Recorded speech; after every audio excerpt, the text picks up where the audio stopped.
Hi, I am Dr. Sriharsha, consultant ENT surgeon, Sasra ENT Clinic, Madhapur, Hyderabad. నేను ఈరోజు మాట్లాడే topic చిన్నపిల్లల్లో గురక సమస్యతో చాలామంది ఇబ్బంది పడుతున్నారు.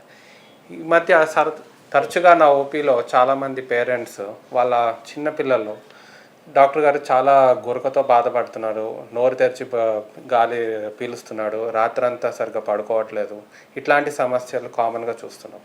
అయితే ఇట్లాంటి పిల్లల్లో మీ పిల్లలు కానీ ఇట్లాంటి సమస్యలు ఏమైనా ఫేస్ చేస్తుంటే మీరు ఇమీడియట్గా ఒక ఈఎన్టీ సర్జన్ కన్సల్ట్ చేయండి.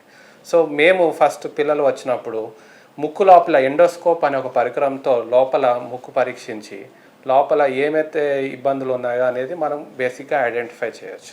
అసలు స్నోరింగ్ అనేది ఎందుకు వస్తుంది? స్నోరింగ్ అనేది మన పీల్చే ఊపిరితిత్తులు ఎయిర్వేలో ఎక్కడైనా ఏమైనా ఇబ్బంది ఉన్నా, లేకపోతే ఇరుకుగా ఉన్నా, లేకపోతే ఏదైనా బ్లాకేజ్ ఉన్నా, ఆ సమస్య ఉన్నప్పుడు స్నోరింగ్ అనేది వస్తుంది. సో మనం ఎండోస్కోప్తో చూసినప్పుడు వీళ్ళల్లో రకరకాల సమస్యలు ఉండొచ్చు. ఒకటి కామన్గా ఉండేది సైనసైటిస్, లేకపోతే అది కాకుండా ముక్కులో ఎముక ఏమైనా బెండ్ ఉండవచ్చు. ఇది కాకుండా థర్డ్ మోస్ట్ కామన్గా ఉండేది ఎడినాయిడ్స్ అనేవి చిన్నపిల్లల్లో చాలా కామన్గా ఉంటాయి. మనకి నోట్లో ఎలాగ టాన్సిల్స్ అనేవి ఉంటాయో అలాగే ముక్కు వెనకాల ఉండేదాన్ని ఎడినాయిడ్స్ అంటాం. అయితే 6 to 14 ఇయర్స్ పిల్లల్లో జనరల్గా చాలామందికి ఎడినాయిడ్స్ అనేవి ఉంటాయి. అయితే ప్రాబ్లం ఎప్పుడు వస్తుంది అంటే ఈ ఎడినాయిడ్స్ అనేవి సైజు పెద్దగా అయినప్పుడు, అంటే హైపర్ట్రోఫీ అంటాం, అంటే సైజు పెరగడం. ఎడినాయిడ్ హైపర్ట్రోఫీ ఉన్నప్పుడు వీళ్ళకి ముక్కులోంచి గాలి తీసుకోవడానికి చాలా ఇబ్బంది పడతారు. సైనసైటిస్ ఉందనుకోండి, అంటే వీళ్ళల్లో తరచుగా తుమ్ములు రావడము, లేకపోతే ముక్కులోంచి నీరు కారడము, హెడ్ ఏక్స్ ఇలాంటివి ఉన్నప్పుడు సింపుల్ కొన్ని స్ప్రేస్ కానీ యాంటీబయాటిక్స్తో చాలా వాటికి ట్రీట్మెంట్ అనేది జరుగుతుంది. అయితే ఎడినాయిడ్స్ పెద్దగా ఉన్న వాళ్ళు అందరిలోనే ఆపరేషన్ అవసరమా అంటే అవసరం ఉండకపోవచ్చు. వీళ్ళకి ఒక simple steroid spray and antibiotic కానీ అలర్జీ సిరప్స్ ఇచ్చినప్పుడు 90% మందికి వీళ్ళకి ఇమీడియట్గా రెస్పాండ్ అవుతారు అండ్ మళ్ళీ రికరెన్స్ వచ్చే ఛాన్సెస్ చాలా లోగా ఉంటాయి. అయితే అన్ఫార్చునేట్లీ ఒక 10% 10% పిల్లలకి వీళ్ళు ఈ స్ప్రేస్ కానీ యాంటీబయాటిక్స్కి రెస్పాన్స్ అనేది ఉండదు. అప్పుడు వీళ్ళకి మనం ఇచ్చే సజెషన్ సర్జరీ, అంటే ఎడినాయిడ్ రిమూవల్. ఈ ఎడినాయిడ్ రిమూవల్ ఈ మధ్య చాలా అడ్వాన్స్మెంట్స్ వచ్చినాయండి సర్జరీస్లో. ఇందులో కామన్గా చేసే ప్రొసీజర్ కోబ్లేషన్ ఎడినాయిడెక్టమీ అంటాం. ఇది చాలా సింపుల్ ప్రొసీజర్, ఒక డే కేర్ ప్రొసీజర్ లాగే మనం భావించవచ్చు and completely bloodless. Morning surgery అవుతే ఈవినింగ్ డిశ్చార్జ్ చేస్తాం అండ్ వితిన్ 2 days వీళ్ళు స్కూల్కి వెళ్ళిపోవచ్చు.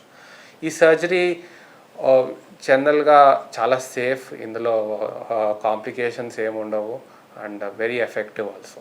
ఈ ఎడినాయిడ్స్తో ఎఫెక్ట్ అవుతున్న పిల్లల్లో కామన్గా టాన్సిల్స్ కూడా వీళ్ళలో ఎగ్జిస్టింగ్గా ఉంటుంది ఇన్ఫెక్షన్. అంటే ఈ టాన్సిల్స్ అనేవి బాడీలో మనకి ఒక first line defence, bacteria, virus. So చిన్నపిల్లల్లో ఏమంటే ఇవి టాన్సిల్స్ ఇవి ఇమ్యూన్ సిస్టమ్ లాగా, అంటే ఒక గార్డ్ లాగా, ఒక వాచ్మ్యాన్ లాగా ఉంటాయి నోట్లో. ఇవి మనం పీల్చే గాలిలో కానీ తినే ఆహారంలో ఏమైనా బ్యాక్టీరియా కానీ ఫంగస్ కానీ వైరస్ ఉన్నప్పుడు ఈ టాన్సిల్స్ అనేవి వీటిని ఫిల్టర్ చేసి మనల్ని ప్రొటెక్ట్ చేస్తుంది.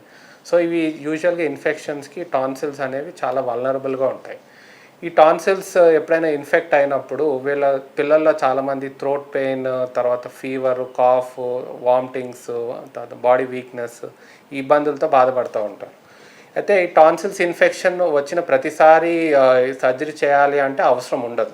ఇయర్లో ఒకవేళ 3 to 5 times, ప్రతి సంవత్సరంలో మల్టిపుల్ టైమ్స్ ఇన్ఫెక్షన్స్ వస్తున్నప్పుడు జనరల్గా మనం టాన్సిలెక్టమీ సర్జరీ అనేది రికమెండ్ చేస్తాం. ఈ టాన్సిల్ సర్జరీ అందరికీ కంపల్సరీ అంటే కంపల్సరీ కాదు. కాకపోతే ఈ పిల్లల్లో అన్నం తినడానికి ఇబ్బంది పడుతున్నా, లేకపోతే నైట్ టైం గురక వస్తుంటే వాళ్ళలో మాత్రం మనం ఖచ్చితంగా సర్జరీ చేయాలనే రికమెండేషన్ అయితే ఖచ్చితంగా ఉంటుంది. ఈ టాన్సిల్ సర్జరీలో చాలామంది పేరెంట్స్కి అపోహలు ఉంటాయి, ఇది ఎంతవరకు సేఫ్, ఈ టాన్సిల్స్ తీసేస్తే తర్వాత లేటర్ స్టేజెస్ ఆఫ్ లైఫ్లో ఏమైనా ఇబ్బందులు పడతారా అనేవి చాలా కామన్గా అడిగే క్వశ్చన్స్. అయితే ఇందులో మీరు అంత కంగారు పడాల్సింది ఏమి లేదు. టాన్సిల్స్ ఒకవేళ తీసేసినా మన నోటి చుట్టూరు టాన్సిల్స్ లాంటివే చాలా ఆర్గాన్స్ ఉంటాయి, దీని ఫంక్షన్ అవి టేక్ ఓవర్ చేస్తాయి. సో ఈ టాన్సిల్ సర్జరీస్ రీసెంట్ అడ్వాన్సెస్లో చాలా లేటెస్ట్ ఎక్విప్మెంట్స్ వచ్చినాయి.